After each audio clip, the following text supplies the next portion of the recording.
Burnout isn't just about physical exhaustion, it's emotional, mental, and creative fatigue. Many instructors and participants push through when they hit a wall. Teaching multiple classes, juggling schedules, and always being on. Sound familiar? Burnout is real, but it doesn't have to be the end of your passion or your career. Today, we're sharing how to protect your energy and thrive for the long run. Let's go. Hey there, welcome to Group X Appeal. I'm Kimberly Spring-Glick. And I'm Terry Shorter. We're excited to bring you this hot and sweaty podcast. With over 25 years of experience each in the health and fitness industry, we're here to share hilarious, heartwarming stories from our lives and careers. And offer practical nutrition tips, expert exercise advice, and strategies for holistic well-being and a positive mindset. Group X Appeal is your go-to source for inspiration, motivation, and a few laughs along the way. So tune in and let us help you be the healthiest, happiest version of you. Hey, welcome back to Group X Appeal. Kimberly Spring-Glick here with Terry Shorter. We're so glad you're here because today we're talking about burnout. Woo! You see, why are you excited about burnout? I'm excited because we're helping to overcome it. Okay. But what is it?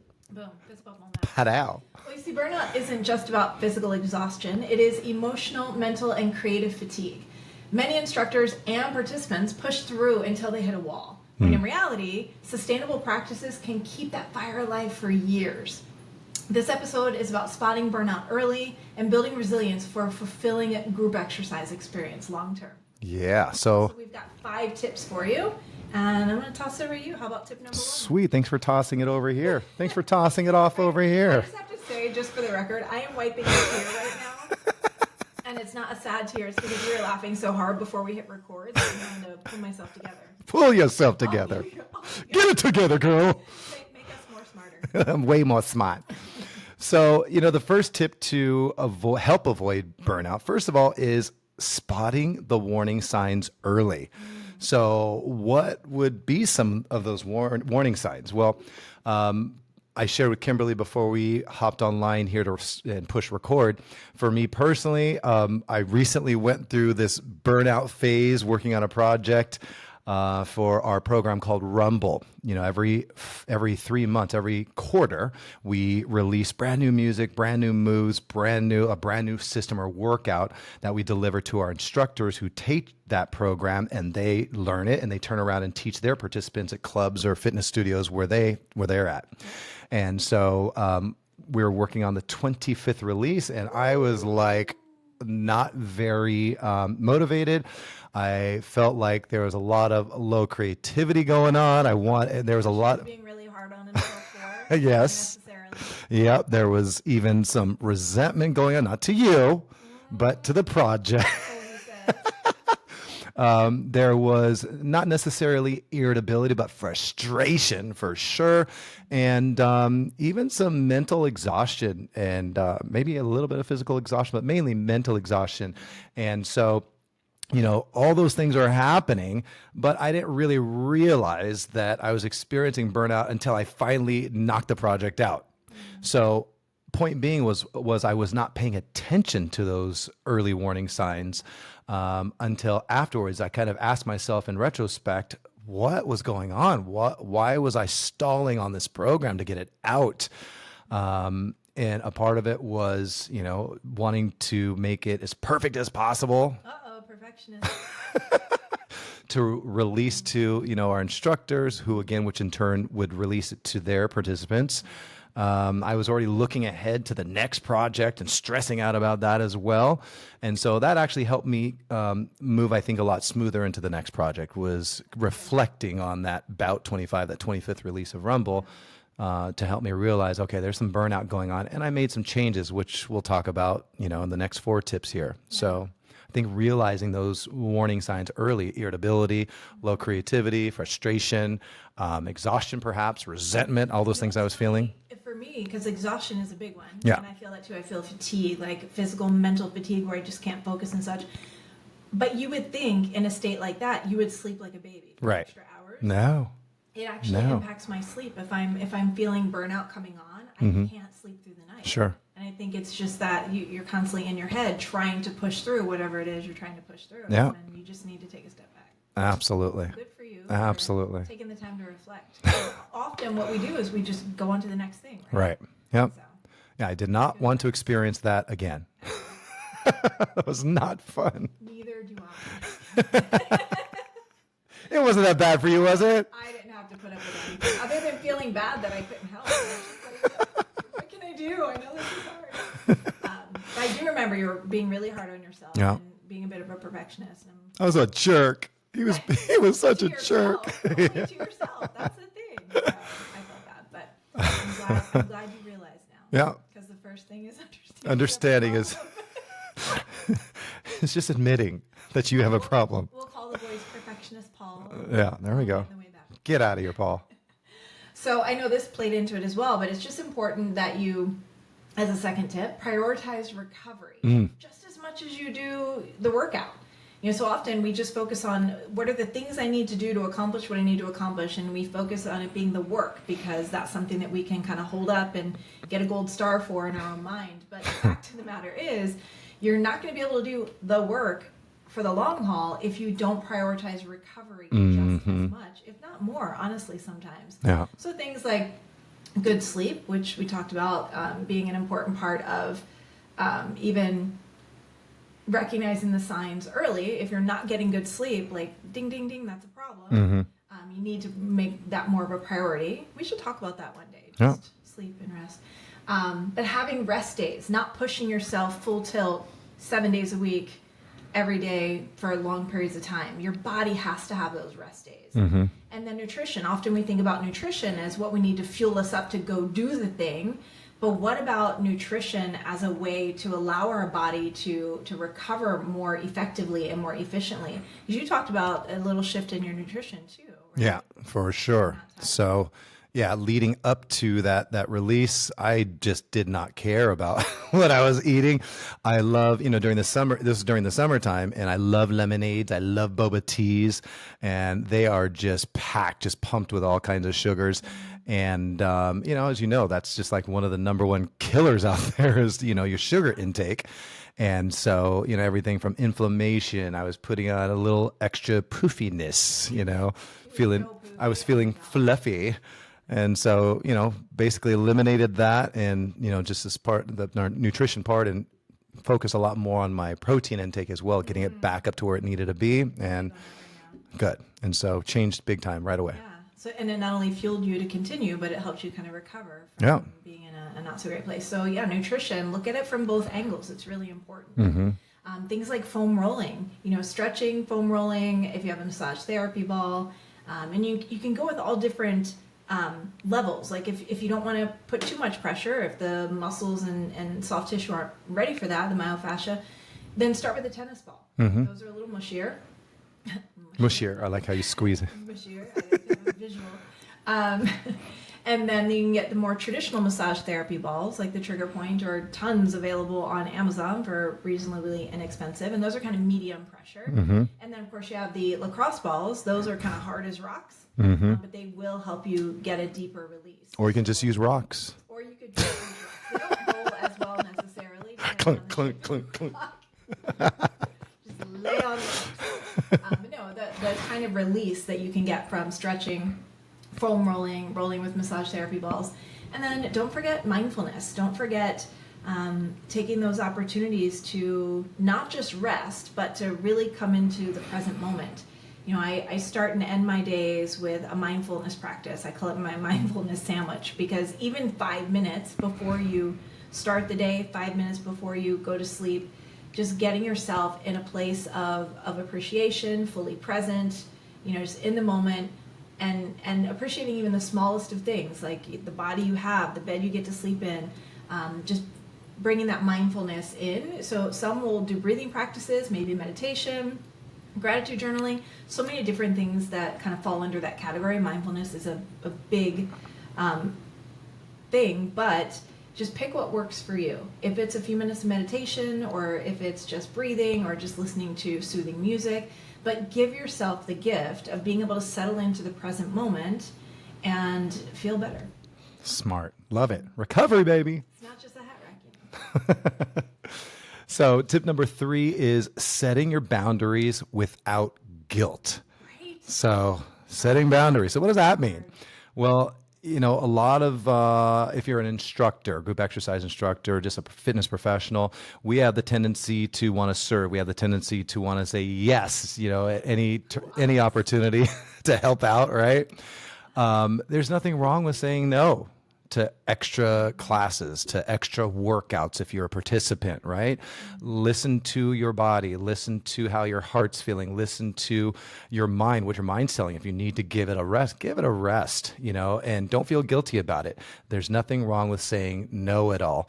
During that challenging time recently, coming up to the Rumble release, I didn't take on any other classes where I have no problem covering people's classes, but I had to tell myself, no, don't do it. No, don't do it. As much as I wanted to, I had to say, no, don't do it, because you've got to focus on getting this other thing done. That was the priority at that time. Whereas now I don't have a project coming up, so I'm taking on more classes, and feeling really good about it. So that I would have to say is one of the key things, is just learn to say no and be okay with it.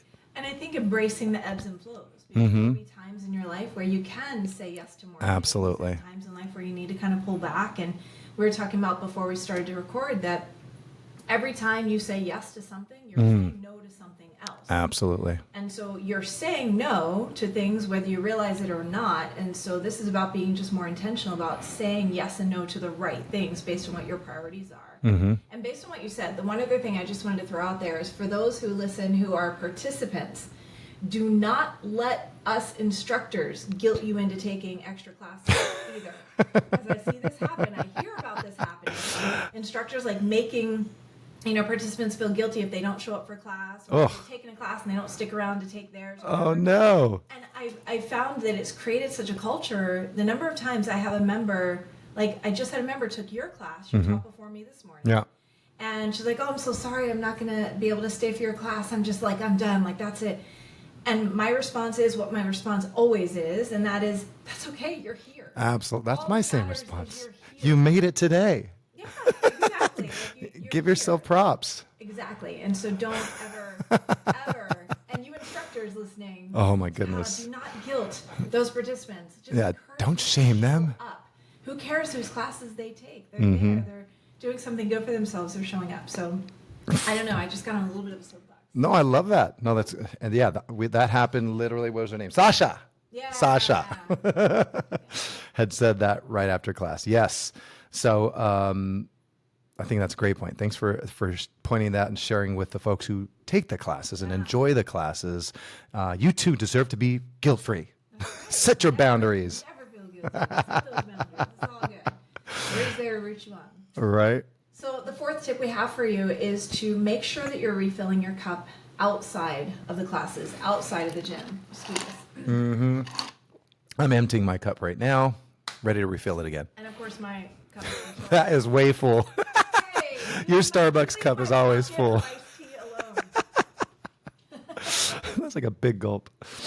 Oh gosh. So refilling your cup, and we've all heard it's cliche, but typically it's cliche because it's true. About the whole idea of being on an airplane and they tell you to put your oxygen mask on before you try to help someone who has trouble getting it on themselves, and so it applies in your day-to-day life. If you really want to be a proponent for other people, and I learned this, as you know, from Ayan Levansan, you have to be a proponent for yourself. Whenever I'm working with, instructors and fitness and wellness coaches, and they tell me they're feeling burnout, my first question is, well, what are you doing to refill your cup? Or are you just burning yourself out trying to fill everybody else's cup? Right. Because if you really want to be at full bandwidth, is what I often say, at your greatest potential to be able to help others, you have to make yourself a priority, or else you're not going to be able to be at your full potential. Sure. And so I challenge people when they say that they're burned out because they're there for everyone else. I hate being so blunt, but sometimes I'm like, well, then clearly being there for everyone else isn't such a priority after all. They're like, oh, What? I can't believe you just said that. how dare you? I just sound like Vericosa. I can't believe you just said that. Literally. I think you should use that voice for the rest of this episode. Okay. I changed my mind. No, definitely don't do that. Don't do that. We'll lose listeners forever. Or we'll gain them. You never know. Some Vericosa fans out there. It's So what are some of the ways that you fill your cup or you recommend to others to fill their cups? Yeah, I mean, everyone has to find what works for them, right? Just like the mindfulness, you find what works for you. So, what fills my cup is getting out in nature, taking yoga, time with friends and family.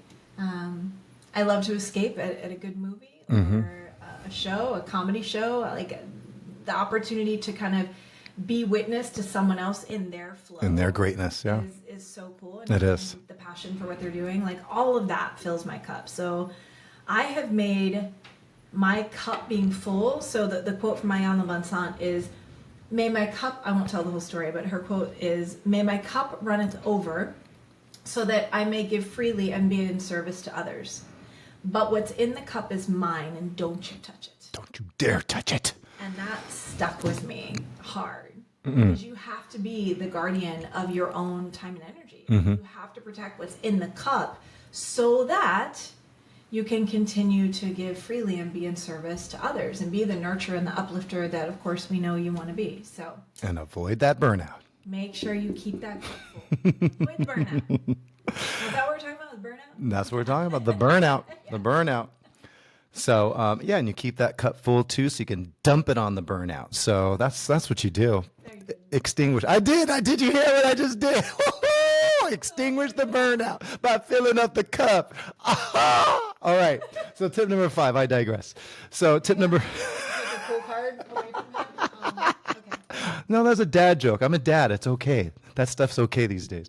So number 5. Hold on to that. And don't show anybody ever again. So number 5, stay connected to your reason why. Your reason why is everything. Going through the process of burnout, staying connected to that is going to be fuel to your fire. And it's just it'll remind yourself why you started doing it in the first place, why you started teaching if you're instructing, why you started coaching if you're a coach, why you started taking the classes in the first place. You're not just doing it to go through the motions, you're doing it for a much greater reason, a greater purpose. And so tap into that, because purpose really does not just feel better, but it really fuels sustainability. It keeps you in the game longer. And when you're in the game longer, that's when you, as a participant, that's when you're going to get the results, when you're tapped into that reason why. As an instructor, when you're tapped into that reason why, you're able to give more. You're able to give more of your passion, give more of your heart, give more of, without burning out. Yeah, that's the key. It's so true. Yeah. It's so true. That feeling of purpose, knowing your why, is what shifts. I have to do this to I get to do this. Yeah. So, going back to, I keep using the season 25 example, because 25 to me is a milestone. And I was in my head about it, and I was just thinking, I had to keep thinking, why am I doing this again? What am I doing? Why am I doing this? Who am I doing it for? Where am I? What's my name? But no, really, why am I really doing this? And I had to get out of myself, put my ego aside, and remember, I'm doing this for the other people, for the instructors, and ultimately the end user. That was my reason why, is to make sure that, I was making good on my promise of delivering and delivering my best that I could possibly give. Yeah. So that's what it came down to, is the folks that we're serving. That's huge. So. So those are the 5 tips we have for you today, but we want you to just remember that burnout is a signal. Okay? It's not a sentence. And with the right tools, you can keep thriving in and out of your Group X classes. For sure. And we would truly, as always, we'd love to hear your strategies, some of your tips that you have that work for you. Perhaps one thing that you do to prevent burnout. What is that you do? Please comment if you're on YouTube, or you can message us, through Instagram or Facebook, where we're at Kimberly Spring Glick on Facebook and Instagram, Terry Shorter on Facebook and Instagram. Be sure to please share this episode with your fitness family, and let's just keep the conversation going. I think it's important. Yeah. Definitely. Let's avoid burnout. Let's extinguish it. Let's keep our cups full. Let's keep have your cup so overflowing that the overflow extinguishes the burnout. I like it. That is a really good visual. That's solid. I think we need to. It's going to be a cup. It's full, burnout Starbucks. We're going to have to get a license, though. It's going to be a Starbucks cup. We're so glad you tuned in today. Thank you sure. so much for spending time with us. By all means, spread the good word. Pass this on to others that could use the message. And we'll look forward to seeing you on the next episode. Yay. And until then, I'm Terry Shorter. I'm Kimberly Springlet. And we encourage you, as always, to make it a great day. And why, Kimberly? Because it is a great day to have. Yes, it is. Much love. Peace out.